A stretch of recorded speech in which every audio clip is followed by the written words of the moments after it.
SSL stands for Secure Sockets Layer. It was one of the first major protocols used to secure data sent between two computers, like your browser and a website. Let's say you're buying shoes online. When you enter your credit card number, SSL creates a kind of encrypted tunnel so no one can spy on that info as it travels. It scrambles the data into a secret code using what's called a symmetric key, which only the website and your browser know. But here's the thing, SSL is pretty old. And even though the lock icon on your browser still says SSL, what's actually being used today is something newer. TLS. TLS stands for Transport Layer Security. It's the modern, upgraded version of SSL. When you see a URL starting with HTTPS, that's TLS at work. It not only encrypts your messages, but it also verifies that the server you're talking to is real, not a fake website pretending to be Amazon or your bank. TLS uses a mix of symmetric and asymmetric encryption. That means it starts by using a public key to exchange a secret, then switches to faster symmetric encryption once the connection is safe. And just so you know, we're now on TLS version 1.3, which is faster and more secure than anything before. SSH stands for Secure Shell. It's what developers use when they need to remotely log into a server, like connecting to a computer in another country to run commands. Imagine a hacker trying to sniff your password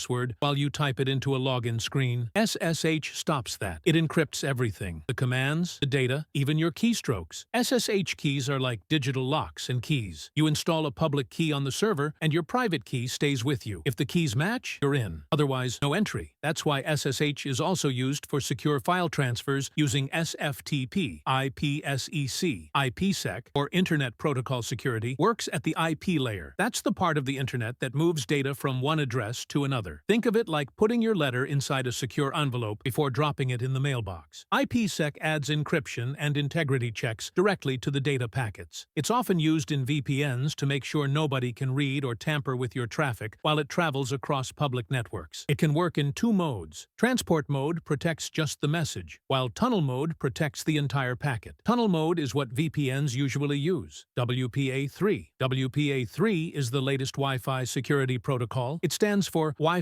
Protected Access 3. You've probably seen WPA2 on your home router before, but WPA3 makes things even tougher for hackers. With WPA3, even if someone tries to guess your password over and over, the system makes it painfully slow, thanks to something called SAE, or Simultaneous Authentication of Equals. Also, WPA3 uses forward secrecy. That means even if someone gets your Wi-Fi password later, they still can't go back and decrypt your old data. It's like changing the lock every time someone leaves the room. DNSSEC. DNSSEC stands for Domain Name System Security Extensions. Normally, when you type a website name like example.com, your computer asks a DNS server for the actual IP address. But attackers can spoof those replies, redirecting you to fake sites. DNSSEC fixes that by adding digital signatures to DNS records. So now, your computer can verify that the IP address really came from a trusted source, not a hacker. It's like checking the seal on a medicine bottle. If the seal's broken or missing, you don't trust what's inside. HTTPS. HTTPS stands for Hypertext Transfer Protocol Secure. It's basically the secure version of HTTP, the protocol that loads web pages. When you visit a website with HTTPS, all communication between your browser and the site is encrypted using TLS. So if you're submitting a contact form, logging in, or shopping online, HTTPS makes sure nobody can read or change that data in transit. Without HTTPS, anything you send could be intercepted or modified by someone in between, like a rogue Wi-Fi hotspot at a coffee shop. That's why modern browsers now mark non-HTTPS sites as not secure. SFTP. SFTP means Secure File Transfer Protocol. It's not the same as FTP over SSL, which is called FTPS. SFTP runs on top of SSH, so it's got that built-in encryption and authentication. You can think of SFTP like sending files through a locked, armored tunnel. It's commonly used by companies and developers to upload and download files securely from remote servers. Since it uses SSH, it also supports things like key-based authentication, meaning you don't have to send your password every time. That's safer, and it reduces the risk of brute force attacks. Radius. Radius stands for Remote Authentication Dial-In User Service. It's a protocol used to manage authentication, authorization, and accounting, often called AAA, for users accessing a network. Imagine a university with hundreds of students logging into Wi-Fi across campus. Instead of checking usernames and passwords on each device, the network sends those credentials to a central radius server. That server says yes or no, keeps logs of who connected, and applies specific rules, like limiting access to certain resources. It also supports two-factor authentication, which adds another layer of protection. Kerberos. Kerberos is a network authentication protocol that uses tickets instead of passwords. It was originally developed at MIT and is widely used in enterprise environments, especially in Windows domains. When you log into your computer, Kerberos doesn't keep asking for your password for every service. Instead, it gives you a time-limited ticket-granting ticket, TGT. Think of it like an all-access pass. When you try to access the printer or shared drive, your system presents that ticket, and if it's still valid, you're in. It reduces the chances of your password being intercepted, since it's not reused constantly. OAuth 2.0. OAuth 2.0 is a token-based authorization protocol. You've probably used it without realizing, like when you click Sign in with Google on a new app. Instead of giving the app your actual password, OAuth hands it a limited access token. That token says what the app can do, like read your email, but not send any. And if something goes wrong, the token can be revoked without affecting your main account. OAuth separates the roles of authentication and authorization, which makes it safer when used correctly. It's a major part of how modern web services connect securely. OpenVPN. OpenVPN is an open-source VPN protocol that uses SSL/TLS to establish secure point-to-point or site-to-site connections. It's highly configurable and works on many platforms, which is why it's widely adopted by both individuals and corporations. When you connect using OpenVPN, your internet traffic is encrypted and routed through a secure tunnel to a remote server. That server becomes your new IP address, masking your real location. OpenVPN can use either UDP for speed or TCP for reliability, depending on what you need. It's especially popular for bypassing censorship, accessing restricted content, and securing public Wi-Fi usage. WireGuard. WireGuard is a newer VPN protocol designed to be faster, simpler, and more secure than older ones like IPsec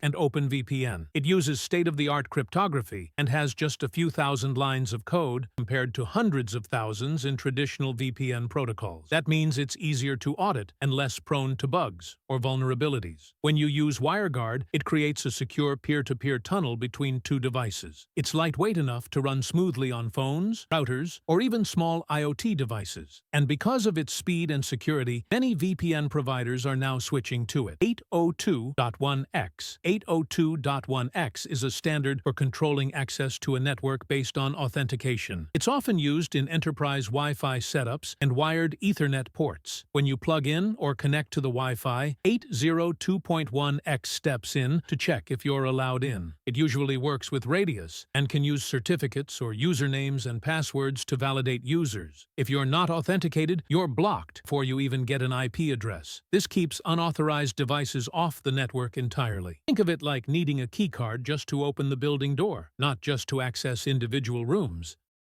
MACSEC. MACSEC stands for Media Access Control Security. It's a Layer 2 protocol that encrypts traffic on Ethernet links, basically the cables that connect devices on a LAN. While TLS protects data between apps and IPsec protects IP packets, MACSEC secures everything directly on the physical link. This is important in high-security environments like government facilities or data centers. MACSEC ensures that even if someone physically taps into the network cable, all they get is scrambled noise. It also verifies the identity of connected devices, preventing rogue hardware from silently joining the network. PGP, or Pretty Good Privacy, is used to secure emails and files. It combines both symmetric and asymmetric encryption. When you want to send someone a private message, you use their public key to encrypt it, and only their private key can unlock it. The message is also signed with your private key, so they can verify that it came from you. PGP is decentralized, meaning there's no central authority. You manage your own keys. It's commonly used by journalists, whistleblowers, and anyone who needs strong privacy without relying on third-party services. LDAP over SSL, LDAPS. LDAP stands for Lightweight Directory Access Protocol. It's used to access and manage directory information like usernames, passwords, email addresses, and organizational roles. But standard LDAP doesn't encrypt traffic. That's where LDAPS comes in.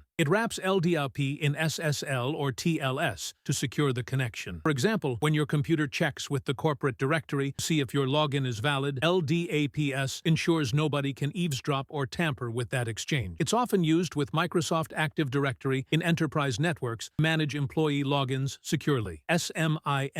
SMIME stands for Secure Multipurpose Internet Mail Extensions. It's used to encrypt and digitally sign email messages. When someone sends you an email with SMIME, it uses their certificate to prove that the message really came from them and that it wasn't changed in transit. You can also encrypt your reply so only they can read it. SMIME is widely used in business and government because it integrates easily into tools like Microsoft Outlook or Apple Mail. But it relies on certificate authorities (CAs), which can introduce complexity in setup and key management. Zero Trust Protocols. Zero Trust is a security philosophy that's now being applied in protocol design. It assumes no device or user should be trusted by default, even inside the network. Protocols supporting Zero Trust enforce continuous verification. That includes multi-factor authentication, device posture checks, and behavioral analytics. For example, instead of just checking credentials when a user logs in at 9 a.m., a Zero Trust protocol might keep verifying every few minutes.